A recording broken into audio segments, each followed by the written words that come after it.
नमस्कार दोस्तों, income tax department ने अब थोड़े से नियम सख्त कर दिए हैं। अगर आप लोग इनकम टैक्स रिटर्न फाइल नहीं करते हैं, ठीक है, तो आपके से जो टीडीएस वसूला जाएगा, टैक्स रिडक्शन एट सोर्स और टैक्स कलेक्टेड एट सोर्स, यानी कि टीडीएस और टीसीएस, इन दोनों को वसूला जाएगा तो उसकी जो दरें होंगी वो दोगुनी हो जाएंगी। यानी कि 10 से 20% की दरें आप लोगों को यहाँ पे करनी पड़ सकती है अगर आप इनकम टैक्स रिटर्न फाइल नहीं करते। इसको जरा थोड़ा सा समझ लीजिए। पहले क्या था कि पैन कार्ड अगर आप लोगों के पास नहीं है तो पैन कार्ड ना होने की वजह से आपके डबल टीडीएस करते थे, यानी कि दोगुना टीडीएस करता था।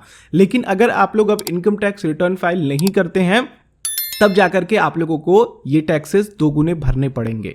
अब दोस्तों यहाँ पे एक चीज़ और आप लोगों को कंफ्यूजन आ सकता है कि हमारी इनकम जो है वो टैक्सेबल इनकम में नहीं आ रही है, तो क्या फिर भी मुझे आईटीआर फाइल करना पड़ेगा? तो ऐसी बात नहीं है। अगर आपकी टैक्सेबल इनकम में नहीं आ रही है तो कोई दिक्कत नहीं है। हाँ, लेकिन अगर आप लोगों को कहीं से टीडीएस वगैरह कटा हुआ है, ठीक है, चाहे वो इंटरेस्ट रेट्स में कटा हो या फिर किसी भी तरह से आपने कोई ब्रोकरेजेस ली हो या फिर आपने कोई कमीशंस लिया हो, खास करके अगर हम बात करते हैं एजेंट्स वगैरह की, या फिर जो लोग भी ब्रोकरेज कंपनी से जुड़े हुए हैं और कमीशंस पे ऑन करते हैं, या फिर किसी भी सोर्स से आप लोगों की इनकम है जहां पे आप लोगों का तुरंत टीडीएस काट करके आपको पेमेंट किया जाता है, तो उस सारी पेमेंट को आपको दिखाना पड़ेगा, चाहे आप लोगों की इनकम टैक्सेबल हो या ना हो। इससे क्या होता है ना कि आपका टीडीएस रिटर्न भी मिल जाता है।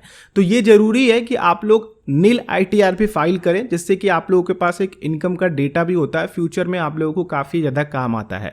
तो आप लोग नील आईटीआर भी फाइल कर सकते हैं। बाकी कौन कौन लोगों के लिए ये इंपॉर्टेंट है और कौन लोग इसके तहत नहीं आते हैं, जो नया रूल आया है, तो इसमें क्या है दोस्तों कि जो लोग भी एनआरआईज हैं उनके लिए ये रूल नहीं है। जो लोग भी कहीं ऐसे से पैसा अर्न कर रहे हैं, जैसे कि लॉटरीज हो गई, घोड़े के रेस वगैरह हो गए, हॉर्स रेसिंग वगैरह हो गए, तो इस तरह के जो सोर्स वाले इनकम है जहाँ पे आप लोगों की गवर्नमेंट इन्वॉल्व नहीं है, तो वहाँ पे आपको टीडीएस नहीं देना पड़ेगा, ना ही आप लोग इस नए वाले रूल में आओगे।